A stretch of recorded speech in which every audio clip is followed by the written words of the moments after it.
Today I'll show you how I put together these woven baskets. Great little additions for a market.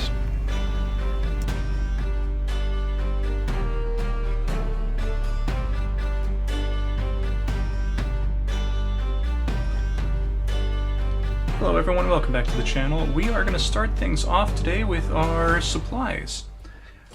I'm going to be using some of this. This is floral wire. I found this at Michael's. It was $3.99 and it is, let's see if I can get this to zoom in, 26 gauge wire. Now, the thing to remember about wire is the higher the number, the thinner the wire. The lower the number, the thicker the wire. So this is some pretty thin wire, and we're going to take a length of it and then twist it together to make it a little bit more rigid, and that's just going to help hold all the shape together while we're working on it.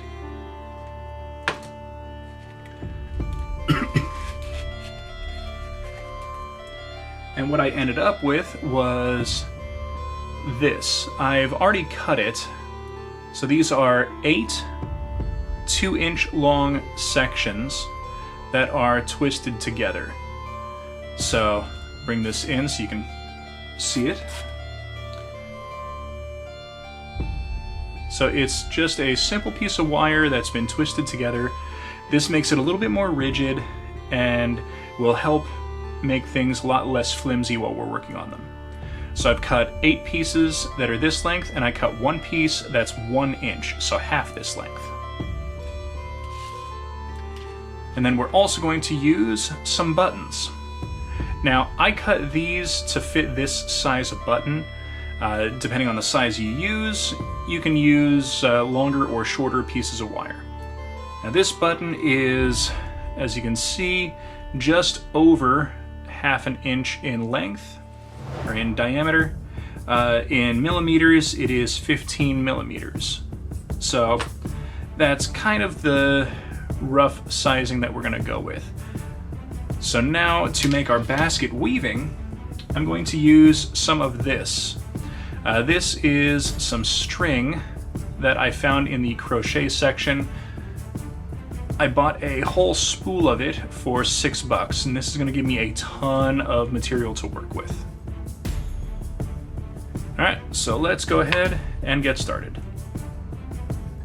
Now, before we start attaching anything together, we're going to take our 2-inch pieces of wire and bend them in half. So we have this shape. We want it to be a little bit open and not super tight. So I'm going to do that to all 8 of these.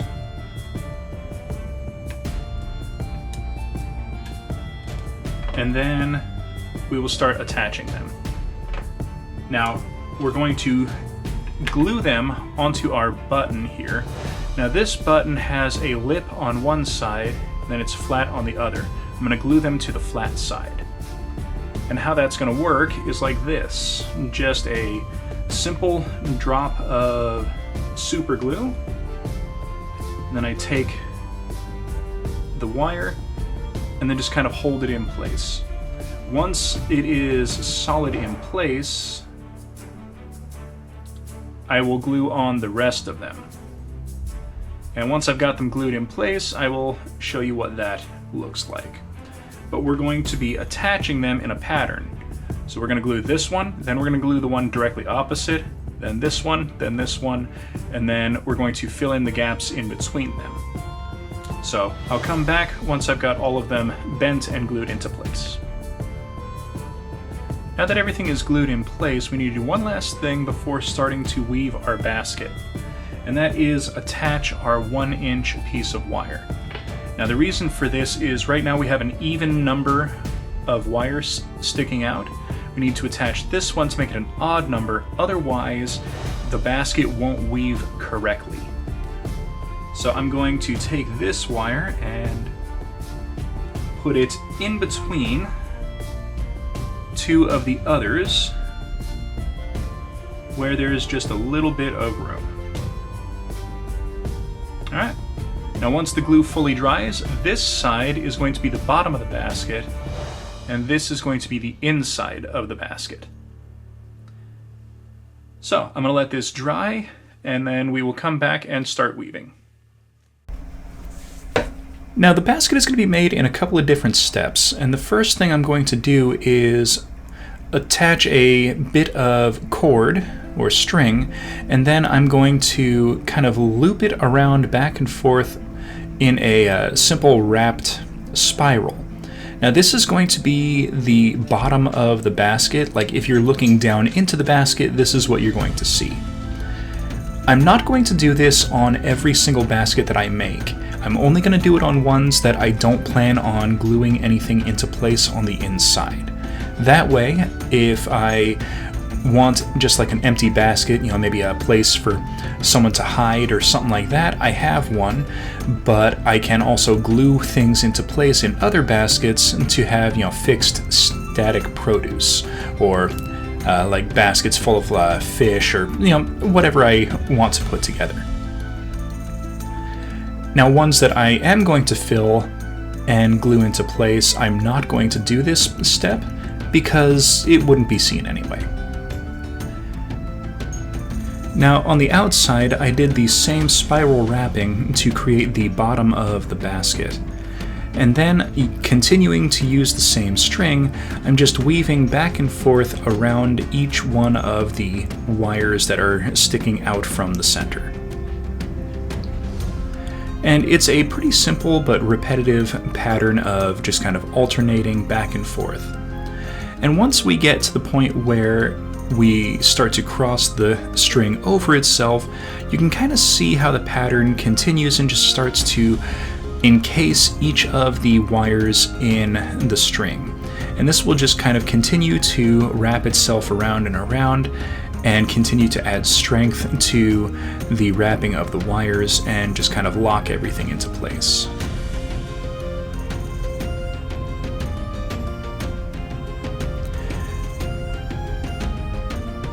Now I'm going to use this roller here. This came with something that I picked up a while back, but it is the perfect diameter to kind of fit the button into the open end on one side. And then I can use it kind of as a guide to bend all of the wires down to create the basket sides.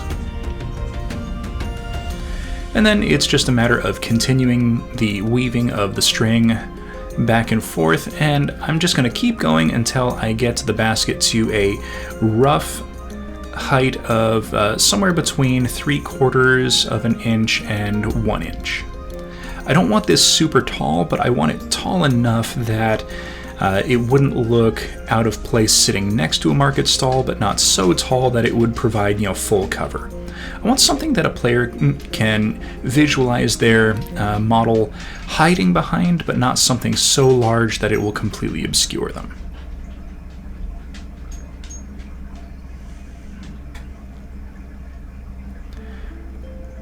Alright, I'll do the rest of the weaving off camera.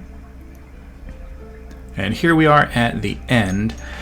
Now, in order to finish this out, I'm just going to take a little bit of super glue and I'm going to tack the string into place so that nothing kind of separates or moves. Then it's just clipping off the rest of the string and trying to get it as reasonably flush with the rest of the basket as possible. Now, to ensure that none of the strands or sections of the basket start to unravel themselves over time, I'm going to paint the inside and outside with a thin layer of Mod Podge. Now, I'm not worried about how this is going to look. As the glue dries, it's going to absorb into the string as well, and it's just going to be a nice little bit of sealing, I guess you could say varnish, for the entirety of the build.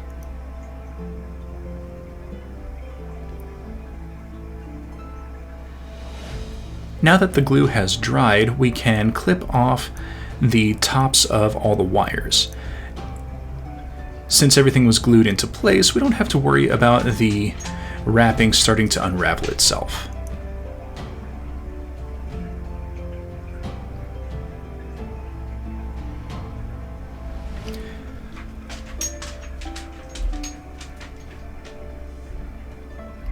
Once all the wires were cut flush, it was time to add a little bit of a cap onto the basket. And I'm doing this with just a little bit of tacky glue and a piece of cord that I braided together, just a simple 3-strand braid. I figured this would look like some kind of extra firm weaving at the top of the basket to kind of help with the immersion and make it a little bit more believable that this was a hand-woven basket that was made by people in like a village or a city.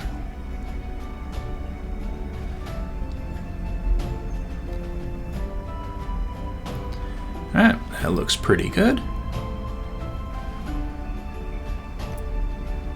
So here's a couple of them that I've made, and this one is one that I'm going to put stuff inside of. You can see the button on the inside still. Now I'm going to take a couple clumps of this. This is a aquarium plant, and it's just a simple little bit of plastic, and I'm just going to clip a few of the leaves off of it and put them in this little cup here. And this is going to kind of represent and symbolize like lettuce or some kind of produce that farmers would have gathered up to sell in the market.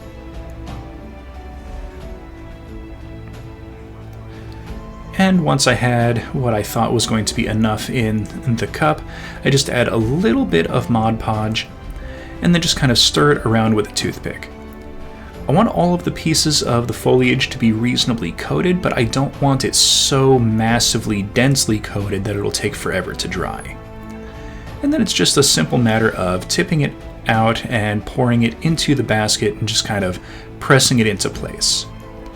Since the basket is still kind of porous and air can flow through it, it'll help to dry all of the lower sections, and all of the leafy bits can reasonably dry and just kind of solidify themselves into place, and they shouldn't come out once everything is dried. And there we have it, our baskets are finished. Now, I found some extra beads laying around, just kind of like some little round filler bits, so I made a smaller basket, made a small little bushel of apples. Then we've got a couple that are still empty, nice little extra props, and then of course our one that was made with all of the foliage. So that's going to be it for today. Thank you everyone for watching. Please hit that like button, subscribe for future content, comment down in the comments section, and we will see everyone next episode.